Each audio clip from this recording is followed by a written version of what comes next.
Welcome, everybody, to another episode of MC Fireside Chats. My name is Brian Searl with Insider Perks. We are missing a bunch of people today. It feels like fall is when everything happens because people stop camping and then they start focusing on their businesses and all kinds of things happen. So we are missing Cara and Shane today, who are obviously Cara is our regular co-host. Shane normally is on the RV Industry Show from CRVA, Shane Devenish. They're both attending meetings today. We were supposed to have Kurt from National Park Traveler. Hopefully he'll pop his head in here. He didn't say he wasn't coming. And then we're missing Phil from RVDA as well. I feel like we haven't seen Phil in forever. This show maybe is a little bit cursed. We need to figure out how to convince some of these people to come back and but they're all very busy helping the industry. And we're super excited to see them continue to move forward. Welcome Eleanore back, a recurring guest. Haven't seen you in a few months, Eleanore. No. Thanks for joining us again. And we've got Larry Trout here from Toppers RVs. He's going to talk a little bit about his success. He's also on the board of RVDA Canada.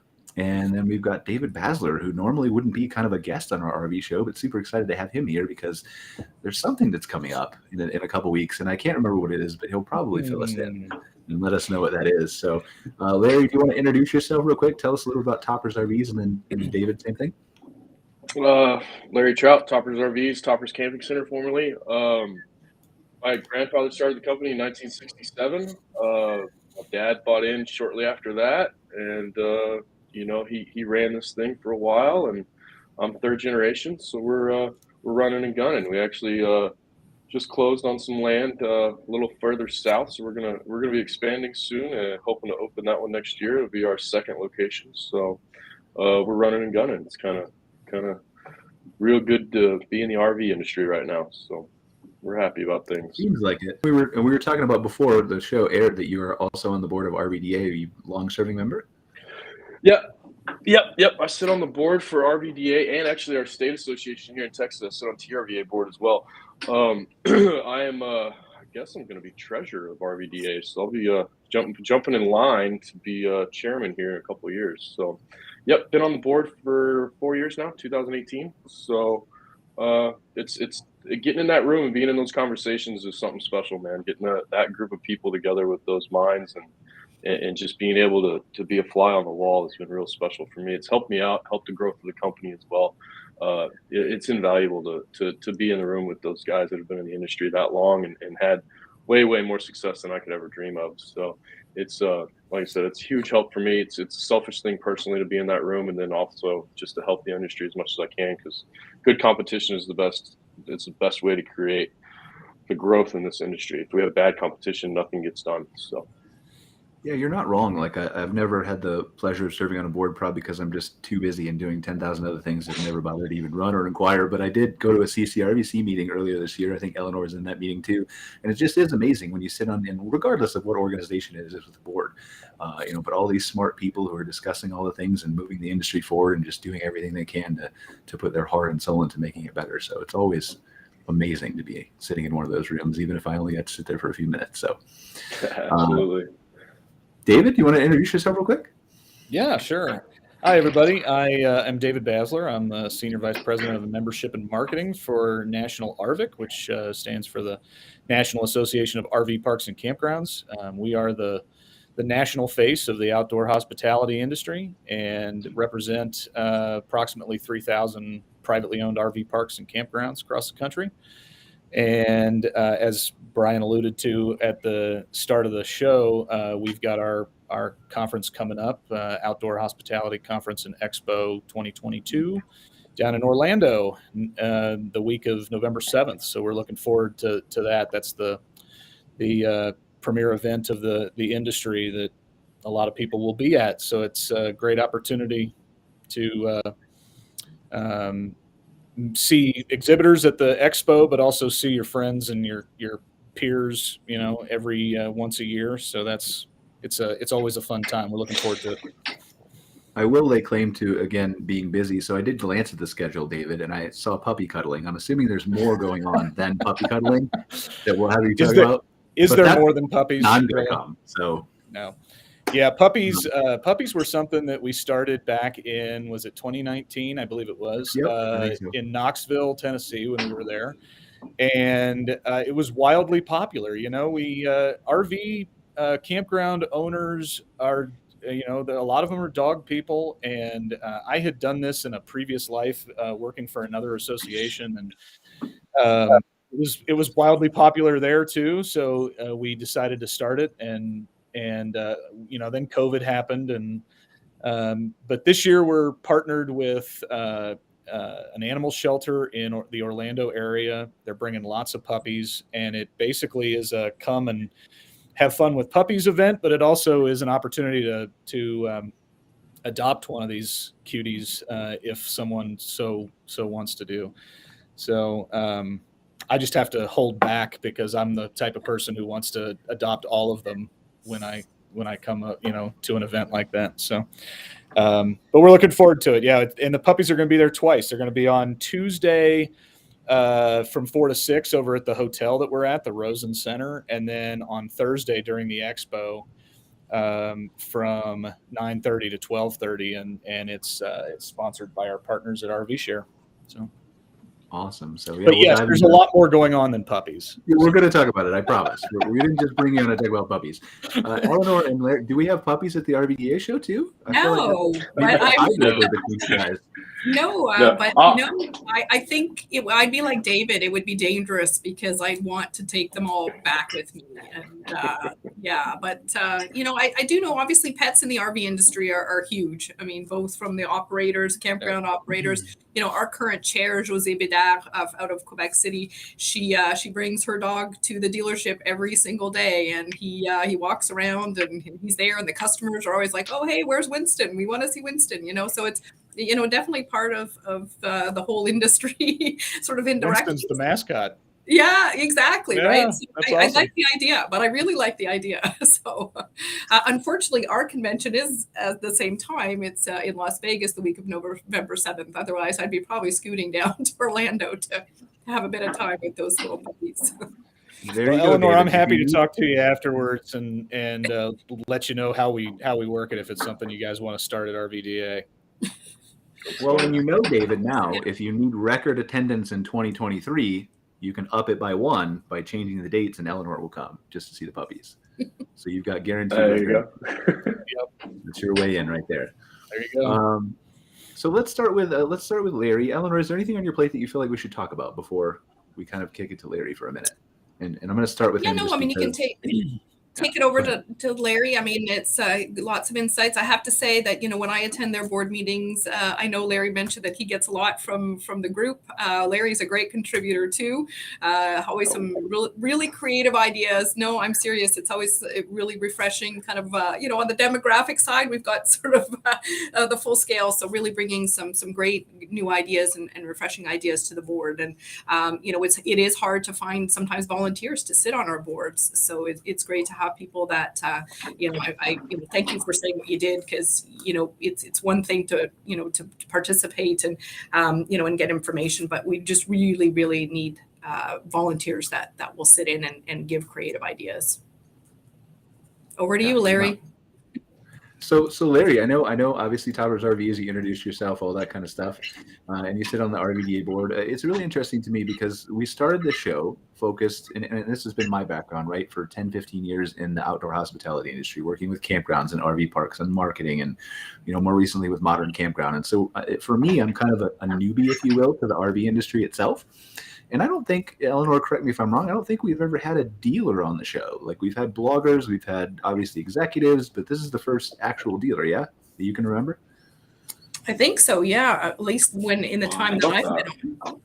So it's interesting to me, and I want to just back up and maybe start from a 30,000-foot view, Larry, if you're willing. We have a lot of owners and operators and vendors and suppliers who watch this show and maybe who aren't too familiar with how, obviously, what an RV dealer is. They know that, but how it kind of integrates with the whole outdoor hospitality ecosystem. So how do you kind of see your role in that journey of the customer? Well, I guess it would be boots on the ground, right? What we do here is we consider ourselves like an entry-level dealer, right? So we still have pop-ups and stuff like that. I would say, even our tagline is where your outdoor life begins. So that's huge for us. It's getting people into camping, which is obviously COVID kind of put that on steroids, and it's been a great ride for the last 3 years. I think getting that new demographic, which is mine. I'm 38, you know, and what we're doing in my demographic is we're getting our second biggest purchase of our lives knocked out, right? So, you know, we've gotten our house going, we got our families going. Now we're getting interested in something else. What's going to be our hobby? What's that going to be? You know, is it camping? Is it something else? Is it something else that involves an RV? You know, is it hunting? Is it whatever? And that's what's happening a lot. You know, I think in a lot of these manufacturers have been able to adapt to it and help us out to get this new demographic in without having to buy so much stuff to get onto a trailer or into the campground. You know, they can camp with a V6 vehicle or a smaller SUV or something like that. You know, it's more all inclusive than it's ever been. You know, people used to think it wasn't all inclusive. You had to be old, you had to have a lot of money and all this stuff. It's actually cheaper, man. It really is a cheaper way to travel. It's a fun way to travel. And then, you know, obviously you get to the campgrounds, you're going to have a lot of fun there. You're going to meet new people there. You're going to have, you know, all the stuff that goes along with that and the resorts. And if you just want to go to a nice scenic one, you can do that too. So it's, you know, I don't know if I'm actually answering your question. I'm just kind of rambling, it feels like to me, but it's all I do all the shows anyway. So you're fit right in. Right. So it's boots on the ground for us, you know, getting people involved, getting them excited about camping and wanting to do it. And then hoping that they come back and get their next trailer here, you know, and then keeping them going. That's the main focus for us, is keeping everybody happy in camping. So do you think there's, and I just kind of asked this question just because of the people we have here, right? And Eleanore, obviously you can pop into this, and same thing with David. What does the interplay look like? And maybe from you, David, too, since he's on RVDA in Houston, but just what's the interplay look like between associations? How does RVDA, how does RVIC, how does RVDA of Canada, you know, lots of people are crossing the border and going both places, right? What's that interplay look like to make sure that the customer journey is taken care of through the whole process? Yeah, it's a lot of us just being focused on the same task. You know, that's what those board meetings are so good about. You know, Eleanore and I get to sit in the same room and all that. And it's, I guess, making sure that, you know, the service side of things, we're really working hard on rec right now. That would be a really good one that's shared throughout the whole, whatever you want to call it, through every country and all that stuff, as long as it's over here. But it's just getting everybody on the same page and making sure that the dealers are doing what they need to do and making sure they're doing the right thing. That's really the focus. And there's so many dealers out there that just throw up a dealership, sell you a trailer, and then they're gone in 2 years, right? And that's what we don't want. We want dealers to come in, do it the right way, come get involved. You know, you're going to have to spend a little money, but it's going to come back to you later. And it's just learning how to properly handle a customer and properly deal a trailer to a customer. I think that's the biggest focus we have. And then after that is taking care of the customer properly and updating the RV industry, getting us into the current times. You know, I'd say, Eleanore, we're probably 10, 15, maybe 20 years behind some of these industries as far as auto and boat and stuff like that. So it's just updating them and getting them to understand, you know, what we need, what they need, what the customers want. So for me, it's all of us getting on the same page for those things. And so I guess where I was kind of maybe going, and you did answer part of my question, but like, so you talked about focusing on the customer experience, right? Both before and after they purchase the RV a little bit. Is there communication between like local area campgrounds, or like David works for the Campground Owners Association, or to kind of shape that? We talked about making sure they're happy, making sure they're staying RVing, right? Right. To keep them, because if you can't go camping and you don't have a good experience at a campground, then that's going to unfairly, to a certain extent, but impact your perception of the RV industry. Right. Absolutely. Hey, I would say that's an individual thing, right? Dealers communicate on their own. I wouldn't say nationally we don't really have a thing set up. KOA is really involved at RVDA. I know that, but it's not. I wouldn't say it's like a cumulative effort to drive people to certain campgrounds or anything like that. It's just if you know a campground wants to sponsor something, or we want to do something at a campground, that type of deal, and then you know it's like the state of Texas, they send out a state park map, so we get loads of those, and we give one of those to every customer. We promote the state parks because they're putting Wi-Fi in all of those. We promote the hell out of those, so that's kind of how we do it. But it's not. There's no cumulative effort. There needs to be one, obviously. So that's something else we're working for. Let's just add it to the list. So you know, but it's been an interesting ride, and that's something that I'm looking into, because a lot of RV dealers are wanting to get into campgrounds too. I'm not looking to put in a campground, but I'm looking at how it all works and how these people are doing it. So awesome. David, do you have any thoughts on that? Well, I was going to say our goal as associations is to better make our members as businesses as best as they possibly can be, right? That's our number one goal. And they grow when there are more people camping and enjoying the outdoors. And so I continue to always come back to the experience. It is all about the customer experience.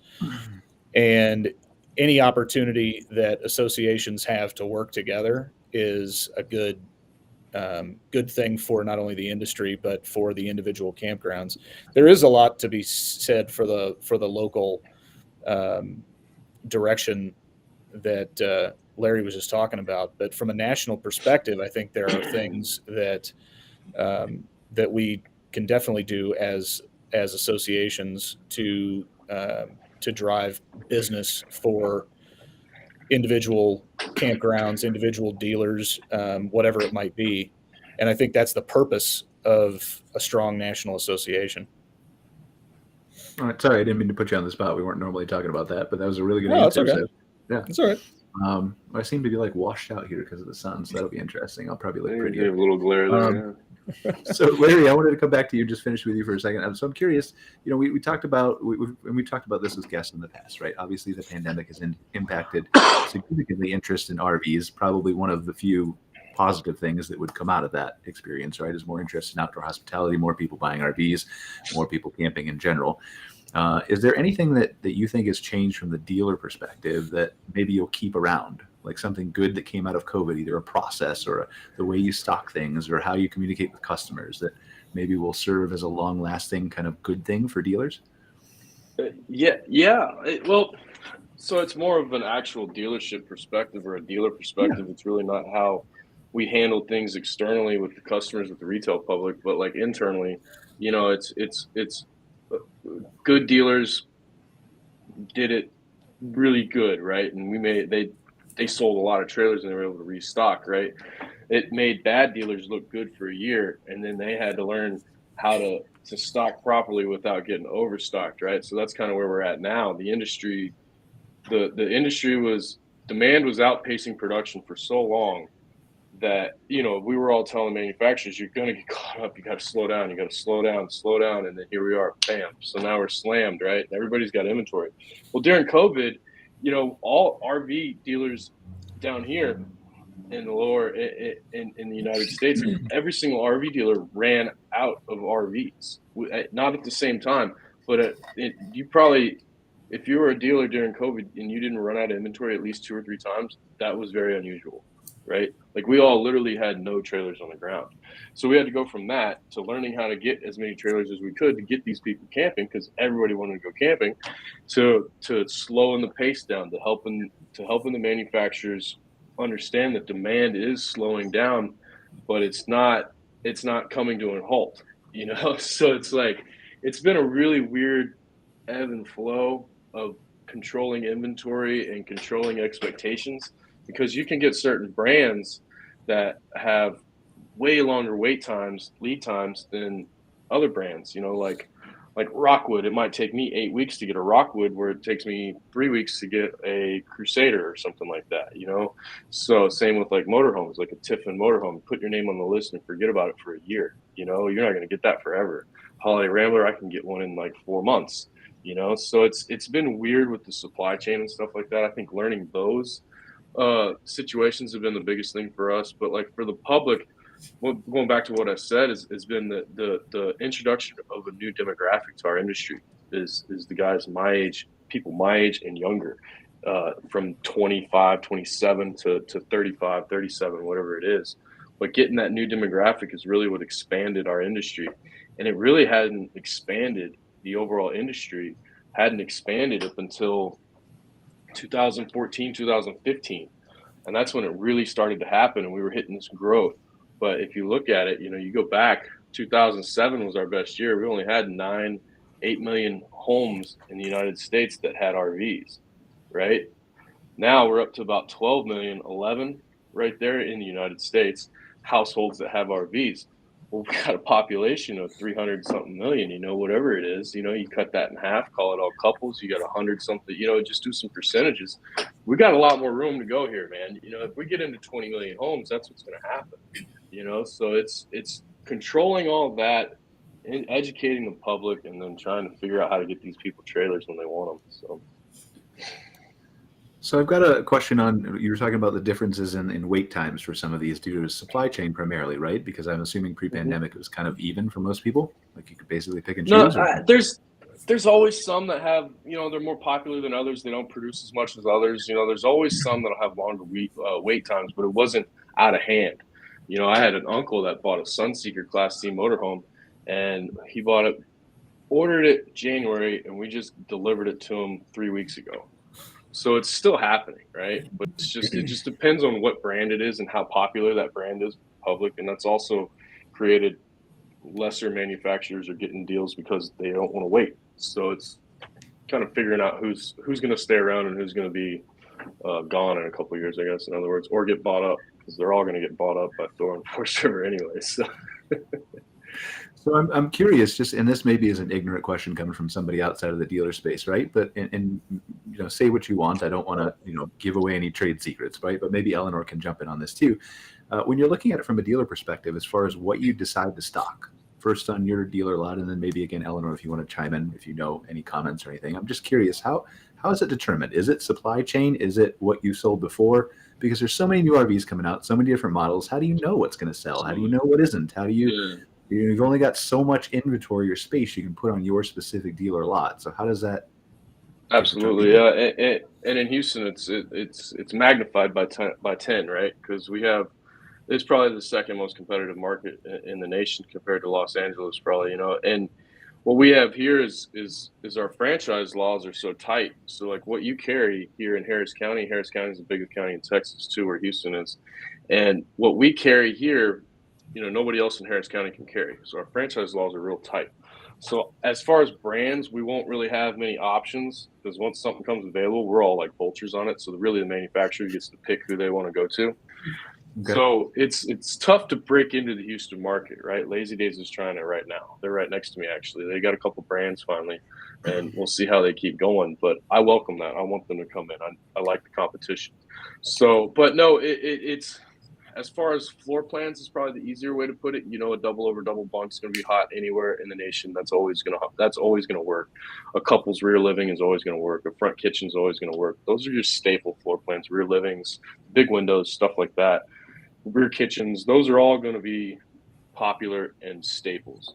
The ones that step out there and try and do different things, put in a walk-in pantry or something like that, it's just a very generic example, but the ones that try and do that, those are the ones that are guesses, right? We're just guessing on those if it's going to work. Like a mid-bunk fifth wheel, we all thought that was really cool when it first came out. We didn't know if it was going to stick, and here it is. That's kind of more of a staple floor plan now with a mid-bunk fifth wheel. So as far as like being able to plan it out on my end, I can't do the floor plans anymore. It's just too tough for me. I do numbers mainly. I got a sales manager at GSM, Tony. He does really, really well. He keeps his feet on the ground, boots on the ground, and on the pulse there, and knows what the floor plans are. But it's demographic heavy. I mean, and it's market specific, right? And it's really within the market. Like I'm going to sell when I open the other dealership. I'll have to stock different stuff compared to this dealership, and they're 60 miles apart. So it's totally like I got farmers out here. I'm going to be more of an inner city crowd down there. So it's going to be a learning experience for us. It's really a shot in the dark. We plan these things out. We just got back from open house. We try and plan them out to do the whole year, right? But it's tough because you get 4 of one floor plan. You only sell 3 of them. You get stuck with that one until 300 days later. You finally get rid of that one. That gives you a sour taste in your mouth. That might be the hot floor plan for next year, and you'll miss 3 months of selling season on that one floor plan because you got a sour taste in it because it sat around. But then you go 30 miles down the road, the other guy, he has 5 of them and couldn't get rid of any of them. So it's really hard to answer that question as far as, how we order, what we order. It's more your dealership and what you think you're going to move. But it's a guessing game, to be honest with you. Nobody can tell you, I know I'm going to sell 20 of these. You probably sell 15 of them if you think that, and then we stuck with 5. So. mindset. Yeah, but yeah, I definitely don't envy you. It sounds way more complicated than I have bravery to do. And I feel like, do you think it's liability? Yeah. Do you think it's going to get more complex as we make a shift to electric, or because that's more guessing, right? Not really. We're already doing it. You know, these things are already set up for it, right? The older guys, and Eleanore, you can probably back me up on this one. The older guys, the older dealers, they used to be bad mouthing electric trucks and electric anything. You know, it's like, man, we can't do that. It's like, no, guys, you got to have this. This is not the mindset. No blocks, no speed bumps, right? This is where it's going, right? We're going to have a truck that's going to be able to pull a 10,000-pound RV 5 hours without charging eventually, right? It might be 10 years from now, but we will have it, right? That's the problem they have right now is they can't pull RVs with the right, I think 100 miles is the longest one that Ford can do. But as far as the RV itself, they're already prepped for it, man. They're already ready. They're putting solar panels on these things. They're putting lithium batteries on these things now. You know, of course, lithium batteries are expensive, so it's just if you want to pay that. But the RV industry was adapted before they knew they were adapted, right? And the manufacturers just kind of got lucky with it, I can tell you that, right? And then it was just easy to put these wires through the trailer and then have the solar panels on the roof or wherever they want to put them. So they're there right now. You can do it with these big motorhomes. You can add the weight to them, put a whole bunch, like a bank of lithium batteries, and try and run them, and run air conditioners on them. And it's just, I think it's been interesting to watch the manufacturers go through this, see what's happening, try and react to it, miss the buck, come back around, and then do it better the second time. Because they tried 3 or 4 years ago and it just didn't work out. Nobody caught on to it. Now they're catching on to it because it's the new fad, I guess. Well, it's interesting how the timing works in the interplay between everything, because it's all education, right? It's consumers reading about, like you said, not even RVs, but just electric vehicles in general, and then it piques their interest with other verticals, and then they wonder what can change in the RV industry, and obviously the drivable ones are coming along, and then we've got new innovations like the Cybertruck and all that kind of stuff. But it's not just from a dealer or an industry perspective; it's also from a campground perspective. And I know I'm going to use this as a brief segue here, unless you have something else to add, Eleanor. Right. But David, who's doing you're doing another electric vehicle panel at RVIC. So do you want to just briefly? I think you are anyway. Again, a couple of them actually. I'll be cuddling. So, but electric vehicles. So if you just do you want to talk a little bit about that? Your thoughts on what Larry said, and then maybe a little bit more about your education. Yeah, we're actually doing 2 panels on various EV topics, and they're really driven. The first one is really driven by the future of what's going to be coming into campgrounds, which is kind of a build off of what we did at conference last year. But just like with every technology, a lot has changed in the last 12 months. So it's important to have that conversation again. And we've got some new panelists, new ideas to discuss. The second one that we're doing is centered around an EV toolkit that we're getting ready to launch that is really focused on helping the campground prepare and get ready for, like Larry said, it may not be happening in your area right now, but 10 years from now, it's going to be happening. And the sooner that you prepare for it, the better you are. And some campgrounds are more progressive on this issue. I know of some who are putting EV chargers at every site that they have. That's not going to work necessarily for every campground, right? Every campground is different, and you have to, as a campground owner, you have to decide what is right for my audience right now, and what can I potentially scale up to as I see more and more EVs entering my campground. What you don't want to do is be stuck in a situation where you haven't done anything and all of a sudden EVs start coming into your campground and charging in ways that you don't want them to charge.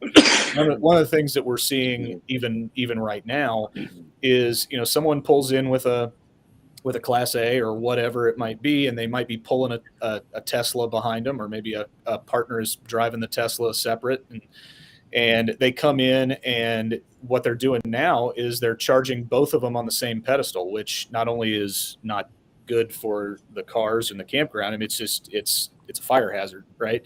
Yep. And it also, on top of all those issues, it's also charging the campground owner a ridiculous amount of money, because a Tesla, you can see it when you look at a metering.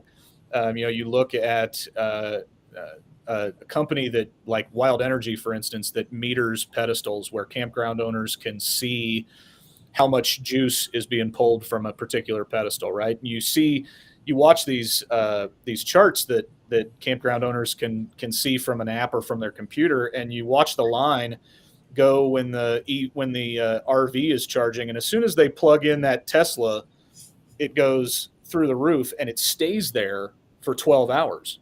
So you might be selling that camper, that site, for $65 a night, and 50 of it's going to pay the electricity bill, and you're losing. We've had Mike on the show before. He's talked about that, and I think we had Amir Harpinez who was talking about, I think last week or maybe 2 weeks ago, who was talking about he put the electric pedestals as all his sites. So yeah, you're right. It's a one size fits all, or not? Excuse me, it's not a one size fits all. It's not a one size fits all. That's right. And everybody's different, but they do need to pay attention to it. Like I feel like, and I'm really hopeful, David. I'm trying to be hopeful and believe in all the park owners, and some will do it great, of course. But I feel like we're going to have the same session at ARVC 10 years from now, kind of like we did with Wi-Fi. And we're still going to be telling people the same things that we're about to tell people in 2.5 weeks. And the 30 to 40% of the progressive, really like go-getter people are going to have the EV chargers. And the rest, we're going to have to keep telling that they should have. Well, so here's the way I would approach that. Because I somewhat agree with you. I think this is going to be an ongoing conversation. And it largely is because of the technology expansion that we're going to see in the next 10, 12, 20 years. But comparing it to Wi-Fi, when we were having those conversations, Wi-Fi was seen at that time as an amenity, right? And that's not the case anymore. Wi-Fi is a utility now. Any campground owner, most will tell you that. The Wi-Fi companies will tell you that. I mean, it's the camp. But we've also been saying that for like 6 years at ARVC and KOA, right? We've been saying it's a utility, and they still don't want to put it in. But anyway, I'm sorry. Go ahead. But again, I would say that, every campground is different, and every campground owner is different. And our job as an association is not to tell them, that it's an amenity or a utility. That's their business. That's their decision to make. But what we can do is say, look, this is what the expectation is from your audience, the camping consumer across the board, across the country. And they're going to be showing up at your park wanting Wi-Fi as a utility. In 5 years from now, I think we can probably look back on this just like we did with Wi-Fi and say that EV charging was an amenity today, but 5-10 years from now, it's going to be a utility too, because the majority of cars on the road are going to be EVs, and a good chunk, I would think, of RVs are going to be electric at that point. It's a changing world, For sure, and I can't wait to see how technology adapts to it. I think we were talking on the show about like concrete pads just built in, like when they scaled the wireless charging for your phone. Let's just scale it up, pull the car onto the pad, and then your concrete pad can charge overnight wirelessly. So how cool is that? The way that is, like a phone charging pad, yeah. I mean, I don't know that exists or can ever exist. It just pops out of my head. I say these random things that sometimes are nonsensical. But so talk to us about the rest of your education. Let's switch from EV. You got a huge slate of stuff going on, right? We do, and we got a lot of fun too. We always bring the fun at OHCE. I'll start with the fun. How about that? We've got kicking off the week at Margaritaville. We rented out the space at Universal City Walk, and it's a Jimmy Buffett themed networking party to kick it off. And we've got a lot of great activities happening there with our sponsors, which are RMS, Firefly Reservations, RV Share, and Blue Water. And that's going to be a blast. And then on Tuesday night, we've got a networking reception poolside at the Rosen, which is 80s themed, and everybody's coming in their 80s gear, which is going to be fun. We've got an 80s band playing. That's going to be a blast as well. That's sponsored by Spot Tonight. And in between, we've got lots of education, and it ranges from those panels we were just talking about with the EV. We've got a panel on our generational camping report, year 2, which is going to be a good one. And then I think we've got something like 30 different breakout sessions leading up to the expo that folks can go to. So how do you? Lots of great education. Please, I apologize. No, go for it. I'm just going to ask, how do you decide? So same question I kind of asked the dealers, right? With inventory, how do you decide what to teach at ARVC every year? And I know that's some part Susan in your team, and it's not just a David thing, right? But how does ARVC? It's definitely not a David thing. It's a collective effort with kind of a multi-faceted approach. We put out a call for proposals, obviously, and people submit sessions, but we also are constantly talking to members. We're on social media. We're polling the audience of our board. We're talking to state executives, and it's keeping, just like a national association should do, keeping our finger on the pulse of what the hot topics are in the industry, and then formulating education sessions around those topics to try to help our members succeed. And it's a long process. It's not something that happens overnight, obviously. And there's always the fun of it is there's always something that from the beginning to the launch of the show. Eleanore, you can probably attest to this too, that there's something that is bound to change throughout that, and you have to adjust on the fly, right? So that's the fun thing about our industry. There's always something new happening. So we try to make the sessions as relevant as possible because of that. And it is an interesting dynamic because there's only so much time. There's only so many days. There's only so many. Like, I know this because I helped plan a couple of the Canadian Association shows too. It's always, what is the interest? Who's proposing? Who can speak? Who can come? What is the interest from my members? Then you find out, well, I've got 7 too many sessions. So what gets chopped, right? What's least important or 1% less important? And so I'm sure I can't even imagine. Like, I wouldn't want to do it. I mean, I guess I did do it, but it's always a challenge. It's always a challenge. And the other thing you have to look at too is you don't want the same speakers and the same topics showing up regularly, right? You want new, fresh content, which there never seems to be a lack of in our industry because it's always changing and there's always new players in various topics and whatnot. So never seem to have too much of a problem with that. How does RVDA handle this in Las Vegas?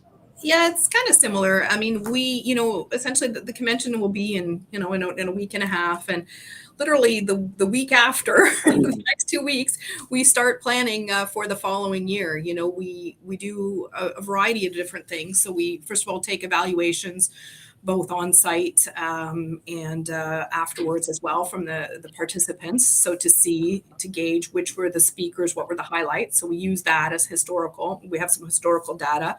And then we have, our respective boards meet and we talk about burning dealer issues, like what do we need to address?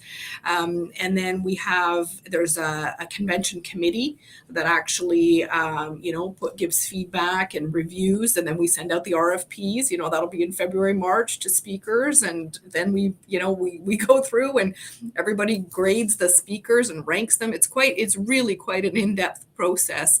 And then, you hope that the ones that are ranked at the highest are still available. And then you start trying to slot them in. So it really is it's a cycle. It's a year-long process just to put this on for the convention.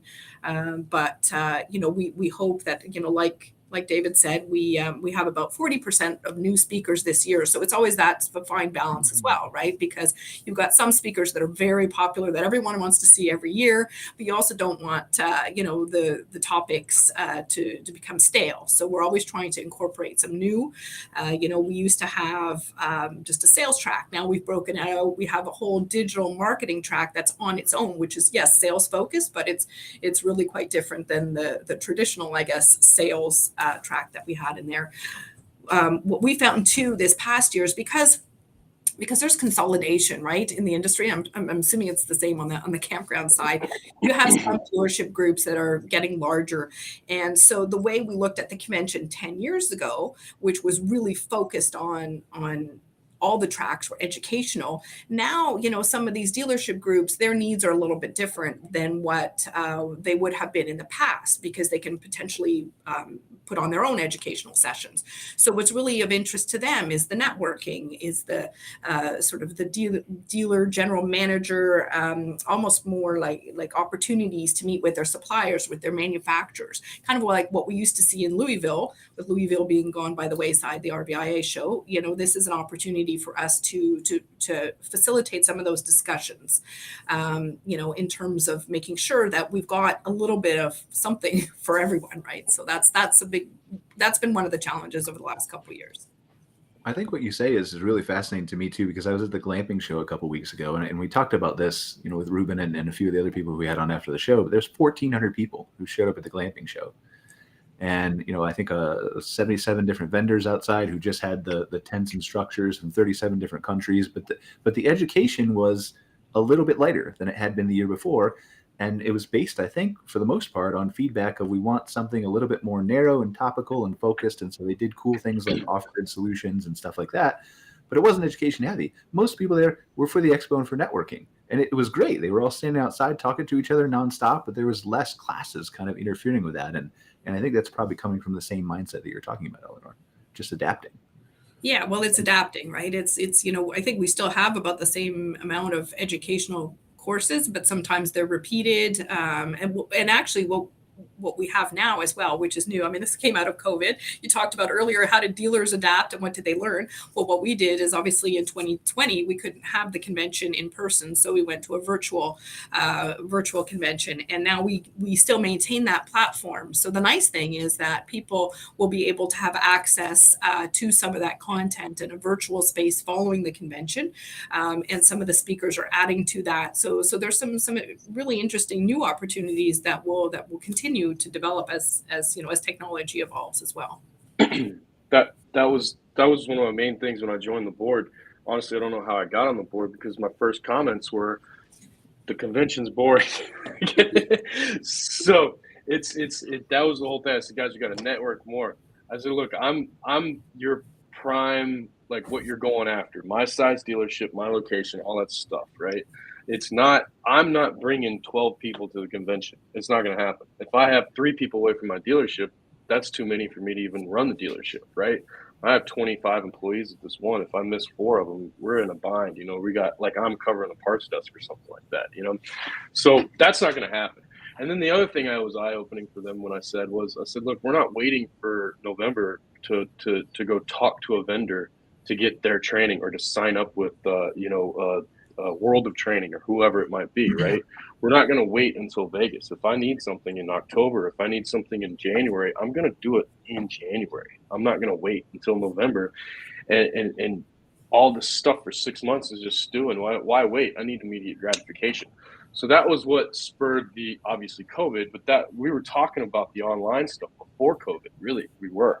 And it was getting more. Their drive was, how do we get more attendance? How do we get more attendance? How do we get more attendance? It's like, man, that's the wrong focus. It needs to, how do we make this fun to get more attendance out of it being fun, right? Not, let's just have the same seminars. Let's stand around a circle table, no music, and let's maybe have some beers in there, and maybe people will talk, right? I was telling them, here's another eye opener for you guys.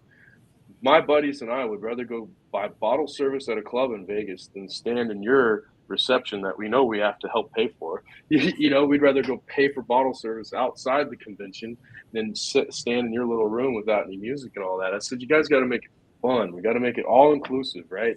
You got to turn the online thing on and keep it on. The first time they did, they only kept it on for like 2 weeks, right? It was really weird.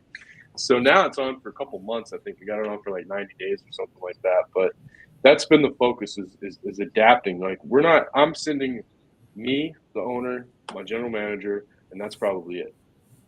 And I think it's adapting, like it's everything, right? And everybody's audience is different. RVIC's adapting to something different than RVDA is, than RVIA is, than the glamping show is, than whatever is, right? All based on your audience. And then within that, there's obviously, David, 1,000 people are expected at RVIC-ish.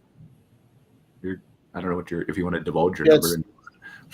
Well, I can't divulge a number at this point exactly until we're but lots of people conference, but it's usually well more than 1,000. Yes. Yeah. So, I mean, and within that group of all those people who both attend RVDA and go to ARVC and go to the glamping show, like Larry's saying, there's niches of people. Well, some want it virtual and some want it online so they can see it afterwards. And some just don't have the time to fly because they're missing a parts test guy or right. And so it's catering to kind of all those niches, which is really, it's a constant adaptation process, which really fascinates me. But when you do it, you create more attendance. Yeah. Yeah. And so I was going to say, I agree with Larry on the fun aspect too, because especially for campground owners, after a long summer of running a campground, they want a little fun, you know?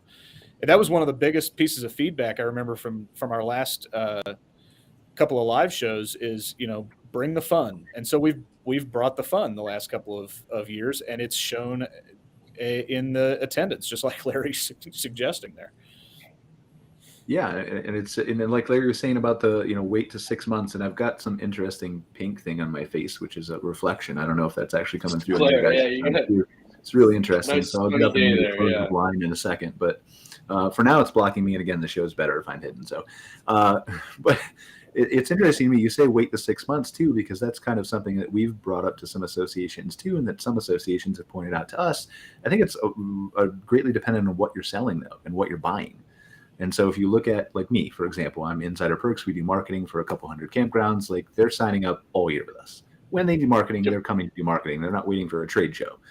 Same thing with CampSpot, who I'm picking on CampSpot here because they are the sponsor of our show, and I keep forgetting to mention them. So thank you, CampSpot. I know they're a sponsor of your expo too, right, David? They are. Looking forward to seeing them there. But and it's different when we talked about the glamping show, with all the yurts set up outside and the tents. And I'm sure, David, you're going to have some of that at your expo too, where it kind of like and it's the same with RV dealers or RV shows. You want to walk through them and get a feel and a sense for them and see how you fit and see how you can wiggle between the bunks and mess around with the different floor plans. So it depends on what you're buying too. I think changes that mindset. But David, do you want a good segue to your little expo? Do you want to talk about that? Or not your little expo, I should say, your big expo. The biggest of the expos. And one of the things I would add on to that, what you just said, Brian, is not only can they walk through and you kick the tires, if you will, but at an expo like ours anyway, there's a variety that hits all sorts of campgrounds, right? So there's more park models this year than we've ever had, for instance. Park models are always popular, but there's also all of the glamping style, like safari tents and more non-traditional accommodations that you'll be able to walk through. And you can't do that from an online experience, right? We lived through it with COVID and it worked, but the ability to go and actually walk through, like you're saying, is invaluable. And one of the things that makes OHCE unique, I think, is our hosted buyer program as well, which ties in with the expo. You have the ability as a campground owner, operator, manager to come as a hosted buyer and meet one-on-one with exhibitors of your choice. So you have that opportunity to have a intimate conversation rather than just stopping by their booth and potentially being involved in multiple conversations. It's you and the exhibitor talking about what your needs are for the park.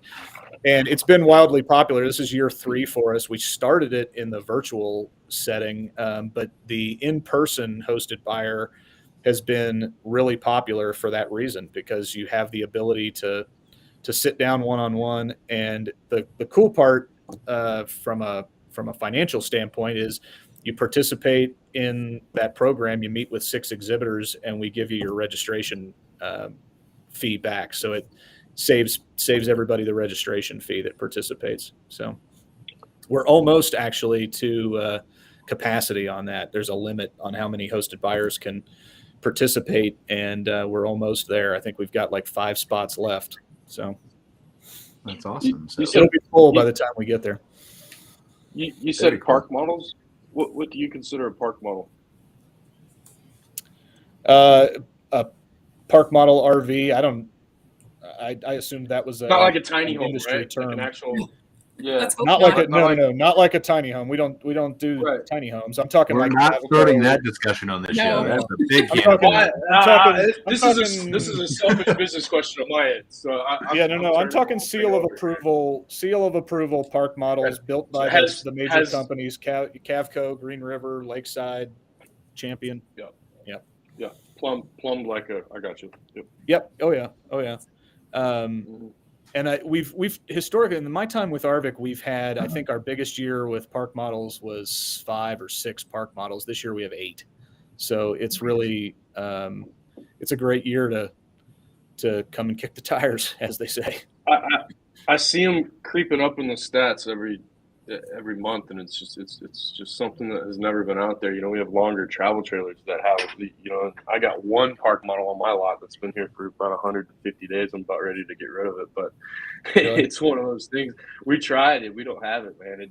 I think it's an area thing. Yeah. Reach out to some campgrounds in your area. And if I talk to anybody at a conference from Houston, I'll let them know to reach out to you, because campground owners that I've talked to love them.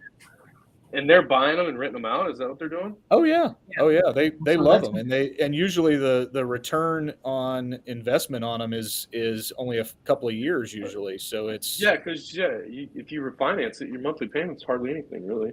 Yeah. So campground, I've seen a lot of this over the last the 4 years that I've been with ARVC. I've talked to a lot of campground owners about park models, and I can't tell you how many times I've heard the same thing basically, which is, I was against them for the longest time. I didn't want them on my campground. And then I got one and I saw how much money I could make off of them. And then I got 2 and now I've got 30.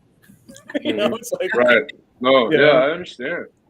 So this is something that interests me.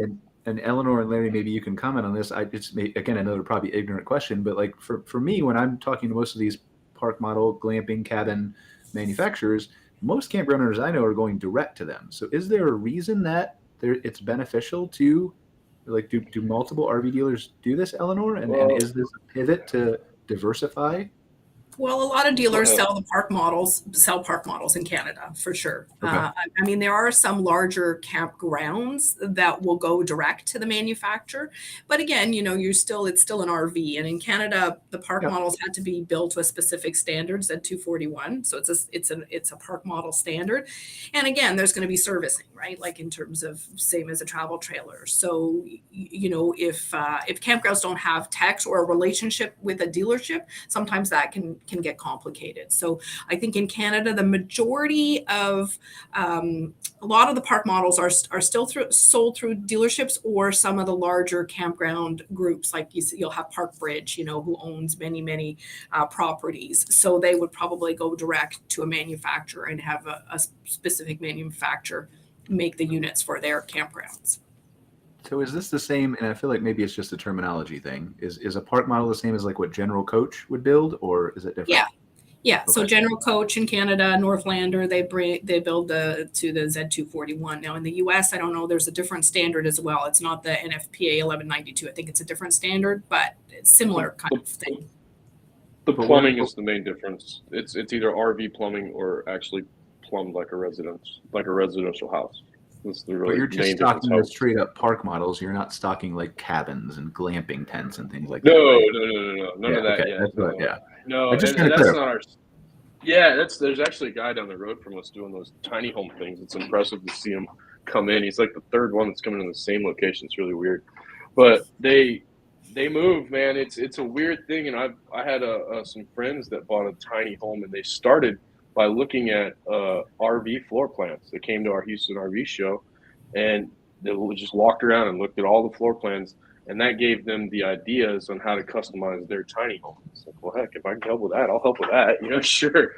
But I think that's what some of these people want to do. They want to live in those things. They want to be able to put them wherever they want, and that's a little bit nicer than an RV. You can customize them. Some of them, you can totally customize them. Obviously, they look good on the outside. It's not just a regular white RV with weird decals on it, which is what most of RVs are. So it's more customizable, in my opinion, for those tiny home things. I'm not against them. I know a lot of RV dealers are, but where they fall is what's happening in how banks and what they are considered in technical terms is what's happening. That's the issue, because in Canada, it has to be to a specific RV standard if it's an RV, and if they're built like a house, If then it's they put should on the be road. a house standard. So that's kind of where do they fall. I know our Standards Council of Canada is looking at having a specific standard for them so that it's separate from RV and park model. So that I think people actually think tiny homes are going to be on the road as much as an RV, and I think that's where the trouble comes in. Yeah, right. They want them on wheels, right? They want to avoid the lodging tax in the States. So that's why they want them on wheels down in the States. Yes, yeah. Well, it opens up the other thing because people have been living in these now, and that's the banks haven't considered these livable, right? So they won't. Technically, if some of these banks, if you have a loan, you're in default if you live in it, right? Yeah. Same with the manufacturer warranty. Forest River just kicked that out of their warranty finally, like 2 years ago, where if you lived in it, your warranty was void, right? So they finally changed all that. We're finally adapting to people living in these. COVID has really changed that because they realized, there was a certain number of people like, our business went up 50, 20, 50, 75%. 20% of those were people working in these things, just 100% remote jobs now. My wife has got a 100% remote job now. That's just how these things went. These banks are starting to understand that these people live in them. That's how we got deemed an essential business in Texas, was because people live in them and they need to work on them. And then, lucky we were able to sell them too. But it's all evolving to where people realize this is what's happening. So now it's not COVID and jobs that's spurring it. It's cashing out on your home in our housing market right now, because it's your house has gone up to $200,000 in value. Well, a lot of people just don't want to watch that go by. They're going to cash out right now while it's hot, live in an RV until the housing market comes back or interest rates go back down, or however they want to look at whatever they're dealing with, and then they'll get a house, or they'll go buy land and put the RV on the land. But that's what I've seen a lot lately, is people just cashing out on their homes and buying RVs and paying cash for them too.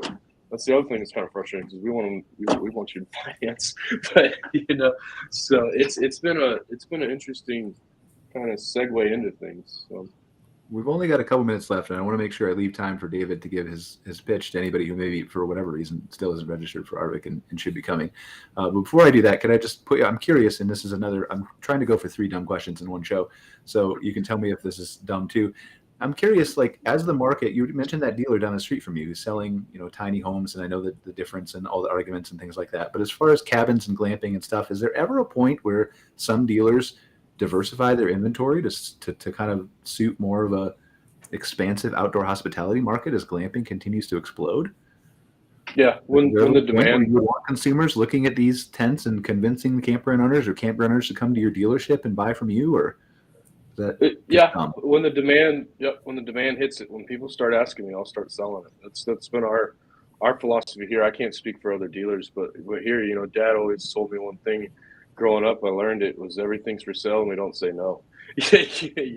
So it's whatever the market demands. If they still want pop-ups, we're gonna have pop-ups. If they want tiny homes and that's what they want me to sell, I'll figure out a way to get them and sell them. I'm all inclusive here. I'm not against it. The regulation side of things is a totally different aspect. That's why I like being on the boards, and I got to play both hats. I got to do it. So it's I can see both sides of it. I see what the people want. They want what they want. They want to customize it. They want to, have everything where they want it. I understand that 100%. And manufacturers of RVs are not going to do that for them. They have cookie cutter floor plans, and they're not going to go off of that. You have to wait for the new floor plan, and maybe you might like it. But no, I understand that that's where this industry is going. There will be a manufacturer that's coming out that will say, hey, I'll customize something for you in an RV setting, and people are going to love it for the first, how many ever long it lasts, a little flash in the pan, and then we'll see how long it goes from there. But yes, it is going to go to that. Yes, we will have to eventually do something of that nature, but it's just not big enough yet for us. So I think it would be fascinating, David, and I'm curious what you think of this. Like, we go to the glamping show, we go to ARVC, we go to KOA, and you see the people who set up their park models and cabins and glamping units, and for people to walk through at those shows. Is there a point, if glamping gets big enough, David, where like it makes sense to have like a Denver glamping dealer where they have 20 or 30 of these different tents where campground owners who have a campground in Colorado, for example, just kind of can converge and walk through these whenever they want? Does that ever make sense? I don't know. I mean, we live in a capitalist society. If somebody wants to open up that business, go for it. I mean, it just seems interesting to me. Like, I know there's a limited number of campgrounds in Colorado. Maybe it probably doesn't make sense from a scale standpoint, but I don't know. Yeah, seems interesting. It's an interesting concept. All right, David, we're almost at it. Well, we are out of time, but so if anybody needs to leave, please, Larry or Eleanor, go for it. I'm okay. David, if you want to give your, like, for anybody who's sitting on the fence here or isn't sure that they want to come to a warm area of the country and attend educational sessions and see people at expos, what's your pitch to get somebody to come? Who doesn't want to go to warm weather in November? No, my very simple pitch would be not only the warm weather, but also, like we've talked about, the fun, and to tie in what you and Larry were just talking about. The key word I picked up on was market demand. I think going to shows, whether you're a campground going to OHCE or a dealer going to RVDA, it's all about learning the market demand for the next year. What's it going to be? What's the next new thing that I'm going to need to implement in my business? What do I need to be thinking about long term? All of these things that you don't really think too much about maybe during the hustle and bustle of the season. But going to a conference like OHCE or the RVDA allows you to have some fun and network with people and get those ideas that are going to make your business even better the next year. So where do they go to register? Where do they go to register for OHC? And then Eleanor, same question, if there's anybody who's watching that needs to attend RVDA still. Yeah, very easy. OHCE registration is at arvc.org/OHCE. Yeah. And for RVDA, it's rvda.org/convention. Awesome. Both super easy to remember. I'm glad because I don't have time to type it in. We're almost out of time. So thank you guys. I really appreciate you joining us. Once again, I want to thank our show sponsor, CampSpot, here for being a sponsor of this fourth week every single month. Super grateful for them and looking forward to seeing them as an Expo sponsor, ARVC 2. So thank you guys for joining us. Really appreciate it. Remember, next week is our open discussion show. We've got our regular guests, Randy Hendrickson on, Scott Foos, a bunch of other people. So looking forward to that show as well. And until then, we'll see you all next week. Thank you so much for joining us. Thanks for the invite. See ya. Thank you, guys. Thanks for watching this episode of MC Fireside Chats, hosted by Brian Searl and Cara Csizmadia. Have a suggestion for a future show or want to see your campground or company as part of an episode? Email us at hello@moderncampground.com. Join us next week for another episode. And don't miss the latest outdoor hospitality news and commentary from around the world at moderncampground.com.